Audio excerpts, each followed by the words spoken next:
Hello everyone, welcome है मेरे channel the garden corners में। और जैसा कि आप सभी को पता है कि इस समय मॉनसून का सीज़न चल रहा है और लोग ज़ोरों शोरों से कटिंग्स पे कटिंग्स लगाए जा रहे हैं, नए प्लांट्स की शॉपिंग कर रहे हैं और अपने गार्डन या अपने बालकनी में नए नए प्लांट्स कलेक्ट कर रहे हैं, उनका कलेक्शन बढ़ा रहे हैं। और क्यों ना बढ़ाएं, क्योंकि ये समय ही है प्लांट्स को ऐड करने का अपने गार्डन में। इस टाइम पे कोई भी प्लांट बिना ख़राब हुए इतने अच्छे ग्रो करते हैं कि हम सभी को अपने गार्डन में इस टाइम पे प्लांट्स ऐड करने चाहिए। तो सभी लोग इस समय अपने गार्डन में प्लांट्स ऐड कीजिए। बट आज का टॉपिक जो है वो मैंने जो चूज़ किया है वो ये है कि कभी ना कभी वॉक के दौरान या किसी से दी हुई कटिंग या मांगी हुई कटिंग जब हम पानी में प्रोपोगेट करते हैं तो समर और विंटर में फिर भी वो कटिंग ग्रो कर जाती है, बट मॉनसून में थोड़ी सी हमें ध्यान रखना होता है, जिसके कारण हमारी जो कटिंग्स हैं वो गलने से बच जाती हैं। तो आज इसी इम्पॉर्टेंट टॉपिक पे बात करने जा रहे हैं कि मॉनसून में पानी में प्रोपोगेट किए हुए प्लांट्स की केयर कैसे करें, क्योंकि मॉनसून में पानी में रखे हुए प्लांट्स ज़्यादा सेंसिटिव हो जाते हैं। फंगस, रूट रॉट या स्लो ग्रोथ जैसे इश्यूज आ जाते हैं। लेकिन अगर आप कुछ सिंपल टिप्स फॉलो करें तो मॉनसून में भी आपकी कटिंग्स हेल्दी रूट कर सकती हैं। तो चलिए शुरू करते हैं। उससे पहले अगर आप मेरे चैनल पे न्यू हैं तो चैनल को सब्सक्राइब करना ना भूलें। बारिश के टाइम हवा में ह्यूमिडिटी बढ़ जाती है लेकिन टेम्परेचर कम हो जाता है और ये दोनों चीज़ें मिला के रूटिंग स्पीड स्लो कर सकते हैं। यानी कि जब टेम्परेचर आपका कोल्डर साइड होगा और ह्यूमिडिटी बढ़ जाएगी इन्वायरमेंट में, तो जो आपके रूट्स प्रोपोगेट होने के जो चांसेस होते हैं वो थोड़े स्लो हो जाते हैं।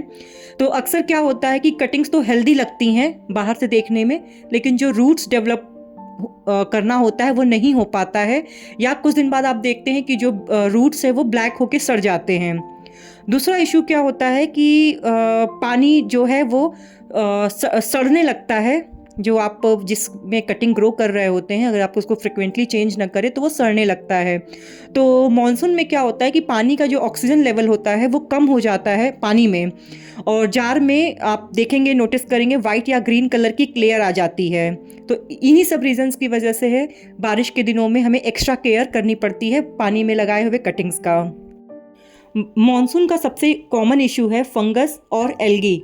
जार के अंदर आपको ग्रीन लेयर या वाइट स्लाइमी कोटिंग दिखाई दे तो समझ जाइए कि फंगस लग गया है। जैसे कि आपको मेरे इस जार में ये मैंने एक एवोकाडो का सीड ग्रो किया है और ये बहुत अच्छा ग्रो कर रहा है, बट इसमें क्या है कि मैंने काफ़ी दिन से इसका पानी चेंज नहीं किया था, इस वजह से इसमें ये स्लाइम जैसा टेक्सचर आपको देखने को मिल रहा है। और ये दूसरी कटिंग है जिसमें फंगस ने अटैक किया हुआ है, क्योंकि ये देख रहे होंगे आप काला सा चिपचिपा सा पदार्थ जो ये रूट्स के पास और इसके नोट्स के पास लगे हुए हैं। तो ये रीज़न है कि पानी फ्रिक्वेंटली चेंज नहीं किया गया है, इसकी वजह से इसमें फंगस ग्रो कर गया है। तो ऐसे केस में हमें क्या करना चाहिए कि जार को अच्छी तरह से धो के नया पानी डालना चाहिए। और जो लोग बिज़ी हैं, पानी चेंज नहीं कर सकते हैं, उनके लिए एक टिप है कि आप जार में एक कॉपर कॉइन डाल सकते हैं। कॉपर कॉइन होता है एक नेचुरल एंटी फंगल होता है, जिससे आपके जार में फंगस लगने के चांसेस कई हद तक कम हो जाते हैं। आप नीम ऑयल का हल्का सा स्प्रे करके आउटर साइड पर ये भी ट्रिक अपना सकते हैं। पानी में नहीं डालना है, जो जार का रिम होता है वहाँ पे आप नीम ऑयल का स्प्रे कर देंगे हल्का सा, तो इससे भी क्या है कि आपका फंगस के जो लगने के चांसेस है वो कई हद तक कम हो जाते हैं। और एक बात, अगर एल्गी बार बार आपके जार में या आपके कटिंग्स में लग रहा है, बार बार आपके पानी फ्रिक्वेंटली चेंज करने के बाद भी, तो आप ये ट्रिक अपना सकते हैं कि आप ग्लास जार की जगह इसे सेरेमिक या डार्क कलर के कंटेनर में भी इसे यूज़ कर सकते हैं, इस कटिंग को ग्रो कर सकते हैं। तो ये थी मेरी कुछ टिप्स जो फंगस और एल्गी से कटिंग्स को बचाने की। आई होप आप सभी के लिए हेल्पफुल रहे। अब बात करते हैं कि हमें पानी कितनी बार बदलना चाहिए। तो ये सबसे पहला और इम्पॉर्टेंट स्टेप है कि पानी को टाइम पे चेंज करना। ये सबसे इम्पॉर्टेंट स्टेप है किसी भी कटिंग को ग्रो करने के दौरान जो हमें केयर करनी होती है। नॉर्मल वेदर में हम 5 से 6 दिन में चेंज कर लेते हैं, या कभी कभी हम हफ्ते भी लगा देते हैं इसको चेंज करने में, लेकिन मॉनसून के दिन में आप 2 या 3 दिन में पानी चेंज करें। ओल्ड पानी यानी कि जो पुराना पानी होता है उसमें बैक्टीरिया डेवलप हो जाता है और ऑक्सीजन कम हो जाता है, जिसकी वजह से रूट्स जो हैं वो स्लो ग्रो करती हैं। तो मॉनसून के दिनों में आप हर 2 या 3 दिन पे पानी चेंज करें। और अगर आप बहुत बिजी हैं, आप नहीं कर पा रहे हैं, तो आप 4 से 5वें दिन पे आप कर ही दीजिए।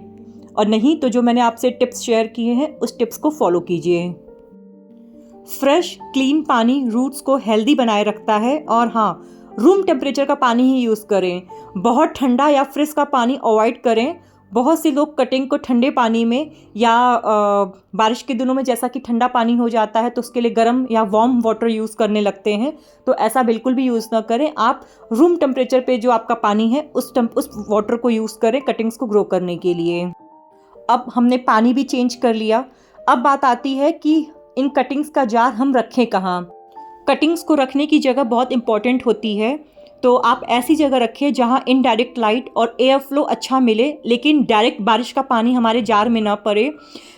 मॉनसून में जो बारिश होती है, अगर वो पानी डायरेक्टली हमारे जार में चला जाएगा तो जार में एक रीज़न होता है कि ओवरफ्लो भी हो जाएगा, और दूसरा जो रूट्स हैं वो सॉगी हो जाएंगे। इसकी वजह से आप ऐसी जगह ना रखें डायरेक्ट जहाँ बारिश का पानी लगे, बल्कि आप ऐसी जगह रखें जहाँ एयर फ्लो अच्छा हो, वेंटिलेशन अच्छा हो, इनडायरेक्ट लाइट आए, तो वहाँ पे क्या है, कटिंग्स आपकी अच्छी ग्रो करेंगी।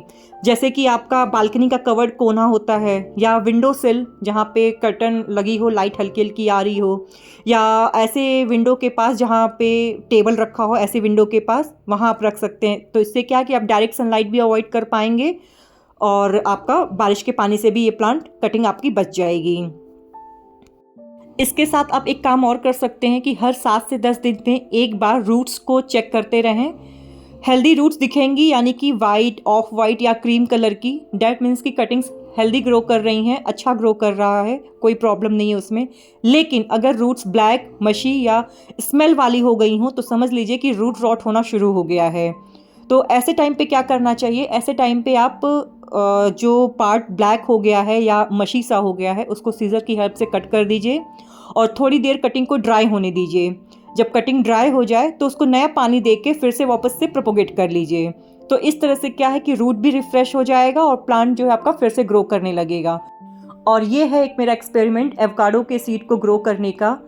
ये मैंने 1 से 2 अटेम्प्ट लिए थे सीड्स को ग्रो करने का, बट वो सीड ग्रो नहीं हो पाया। बट ये 3rd टाइम मेरा सीड्स ग्रो कर गया है, जैसा कि आपको नीचे रूट्स दिख रहा है। तो किसी सेपरेट वीडियो या शॉर्ट्स में आपको हम इसका प्रोसेस दिखाएंगे कि मैंने सीड्स को कैसे ग्रो किया है, तो वो किसी और वीडियो में शेयर करेंगे। फ़िलहाल मैंने यहाँ पे सारे अपने प्रोपोगेट किए हुए प्लांट्स को आप पानी चेंज कर रहे थे, तो मुझे लगा कि चलो सीड्स का भी एक आपको ओवरव्यू दे देते हैं। और ये है मेरी एक फाइकस की कटिंग, जिसका मैंने एक शॉर्ट्स में शेयर किया था कि मॉनसून के दिनों में आप अगर आपके पास फाइकस का कोई टोपियारी है या बोनसाई है तो उसकी कटिंग को आप ग्रो कर सकते हैं। तो उस टाइम पे मैंने आप सभी को सॉइल में प्रोपोगेट करके दिखाया था, और ये कटिंग मैंने पानी में प्रोपोगेट किया है। तो जैसा आप देख रहे हैं इसमें रूट डेवलप हो गया है। तो सॉइल वाला अभी रूट डेवलप होना बाकी है, बट पानी में इसने पहले ही डेवलप कर लिया है। तो कितना हेल्दी रूट्स हैं, वाइट कलर का आप देख सकते हैं। तो ये एक फाइकस की कटिंग है जो मैंने ग्रो किया है। इससे भी रिलेटेड आपको एक रील्स आने वाले टाइम में मिलेगी, जिसमें मैंने इसमें शो किया है कि सॉइल प्रोपोगेशन और वाटर प्रोपोगेशन फाइकस की कटिंग का मॉनसून के दिनों में। तो ये कटिंग पानी में लगी हुई है, तो वो भी मैंने आपसे शेयर किया है।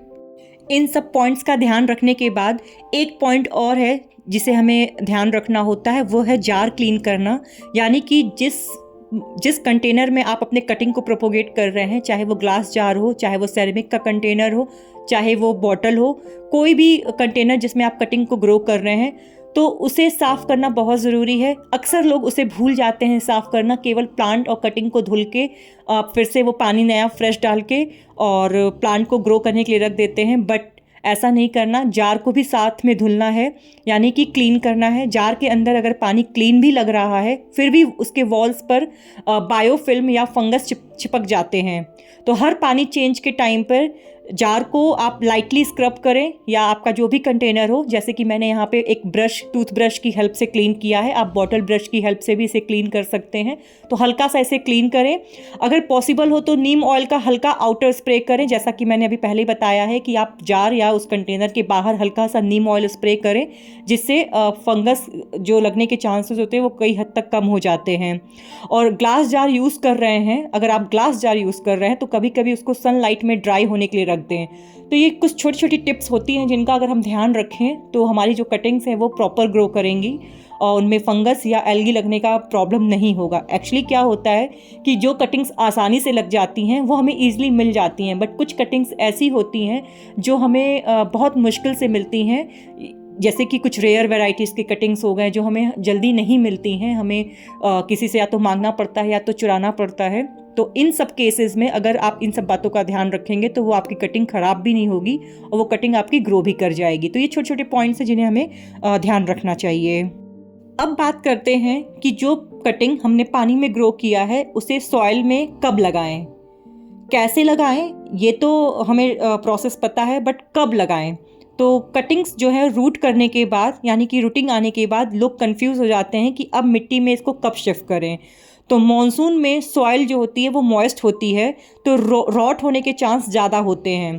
तो आप तब तक वेट करें जब तक कटिंग के रूट्स कम से कम 2 से 3 इंच ना हो जाए, यानी कि जो रूट्स हैं वो 2 से 3 इंच लंबे हो जाएं, तब जाके आप कटिंग्स को सॉइल में ट्रांसफ़र कीजिए मॉनसून के दिनों में।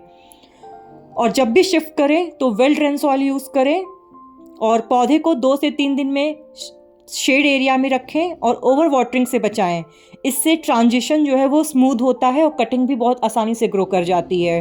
वैसे हालांकि बारिश के सीज़न में कोई भी कटिंग कैसे भी लगाओ ग्रो कर जाता है, बट पानी से प्रोपोगेट किया हुआ प्लांट अगर आप सॉइल में ट्रांसफ़र कर रहे हैं तो इन बात का अगर आप ध्यान रखेंगे तो आपका वो जो कटिंग है वो सक्सेसफुली ग्रो हो जाएगा। तो ये थी वो सारे टिप्स जिनके ज़रिए आप मॉनसून के दौरान भी अपने वाटर प्रोपोगेटेड प्लांट्स को बचा सकते हैं, रूटिंग करवा सकते हैं और सक्सेसफुल ट्रांसप्लांट भी कर सकते हैं। मुझे कमेंट में ज़रूर बताइए कि आपने कौन सी कटिंग लगाई है और रूटिंग हो रही है या नहीं।